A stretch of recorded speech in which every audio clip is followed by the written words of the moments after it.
मध्य प्रदेश लोक सेवा आयोग ने राज्य सेवा परीक्षा 2022 का फाइनल परिणाम घोषित कर दिया है, जिसमें भोपाल की रमशा अंसारी ने सफलता अर्जित की है। रमशा अंसारी ने 878 अंक पाकर डीएसपी रैंक हासिल की है। इनके पिता मोहम्मद अंसारी कृषि विभाग में यूडीसी हैं और मां संजीदा अंसारी गृहिणी है। तीसरी बार में उन्हें यह सफलता मिली है। रमशा डिप्टी कलेक्टर में भी फर्स्ट वेटिंग रही। वह रोजाना 11 से 12 घंटे पढ़ाई करती थी। परिवार का भी बहुत सपोर्ट मिला था। रमशा अंसारी से खास बातचीत की स्वराज एक्सप्रेस संवाददाता कुमार संदीप ने। एमपीपीएससी 2022 राज्य सेवा मुख्य परीक्षा के परिणाम घोषित हो चुके हैं और हमारे साथ इस वक्त डीएसपी रैंक हासिल करने वाली रमशा अंसारी साथ में है। सबसे पहले तो आपको बहुत बहुत बधाई हो। Thank you sir, thank you. किस तरह की मेहनत और किस तरह की लगन के साथ आपने जो है वो पढ़ाई की और आज ये रैंक हासिल की? सर मेहनत तो बहुत की है, क्योंकि लंबा सफ़र था, 6 साल लगे हैं मुझे इसमें। तो कंटिन्यूसली डिसिप्लिन के साथ पढ़ना पड़ा है उसमें, तो मेहनत तो है और एग्जर्शन भी होता है। तो रियलिटी वो आपको एक्सेप्ट करना पड़ता है कि आपको मेहनत तो करनी पड़ेगी। किस तरह की स्टडी की आपने, सेल्फ स्टडी की और कितने घंटे जो है पढ़ाई को देते? सर मैंने सेल्फ स्टडी की है, लेकिन मेरे हमेशा मेंटोर्स रहे हैं। मैंने हमेशा टीचर से गाइडेंस लिया है और ऑन एन एवरेज डेली जो है 7 से 8 घंटा तो दिया है मैंने। और जब मेंस हम लोग पढ़ते थे, प्रीलिम्स और मेंस के बीच का जो गैप था, उसमें तो आपको बढ़ानी पड़ती है अपनी प्रिपरेशन।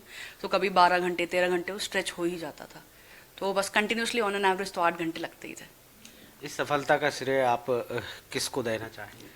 सर बहुत सारे लोग हैं एक्चुअली। सबसे पहले तो मेरी फैमिली है, जिसने बहुत ज़्यादा सपोर्ट किया। मेरे फ्रेंड्स, मेरे टीचर्स, और सबसे अच्छा बहुत सपोर्टिव इकोसिस्टम मिला है मुझे, जहाँ पर 3 इंटरव्यूज़ के बाद भी लोगों ने ट्रस्ट रखा कि हाँ कैपेबिलिटी है, स्किल्स हैं, तो आप क्लियर ज़रूर करोगे। तो मेरा कॉन्फिडेंस कभी उन्हें लेट डाउन नहीं किया। तो बहुत सारे लोग सर। 3 बार में आपको सफलता मिली, तीसरी मर्तबा जो है आपने जब परीक्षा दी उसके पहले आप क्लियर नहीं कर पा रहे, तो कहीं ना कहीं आप रुकी या फिर डिप्रेस हुई या फिर किस तरह का आपको अनुभव रहा? सर बुरा तो लगा था। डिप्रेशन तो नहीं बोल सकती मैं, बट हाँ ये एक चीज़ बोल सकते हो कि आपकी ओवर थिंकिंग और आप फ्यूचर को लेकर अनसर्टेन हो जाते हैं, तो उससे एक डर रह जाता है। दूसरा ये था कि क्योंकि अब बहुत लंबी जर्नी थी और एग्ज़ाम्स बहुत डिले हुए हैं हम लोग के।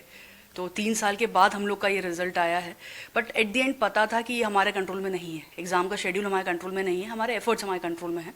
तो मैंने उसी पे फोकस किया और मैंने जैसे कहा मेरा इकोसिस्टम बहुत सपोर्टिव रहा, तो उसके वजह से कभी वो इतना नेगेटिवनेस मेरे ऊपर इतनी हावी नहीं हुई। जो नए आने वाले प्रतियोगी हैं या परीक्षा दे रहे जो स्टूडेंट्स हैं, उनको क्या मैसेज देना चाहेंगे आप? सबसे पहले तो ये चीज़ कि उनको ये बात क्लियर होनी चाहिए कि उनको ये प्रतियोगिता परीक्षा करनी क्यों है। अगर आपको ये पता है कि आपको क्यों करना है, तो कैसे करना है वो आसान हो जाता है। दूसरी चीज़ रियलिटी एक्सेप्ट करनी पड़ेगी कि ये कंफर्ट जोन में रह के परीक्षा नहीं दी जा सकती।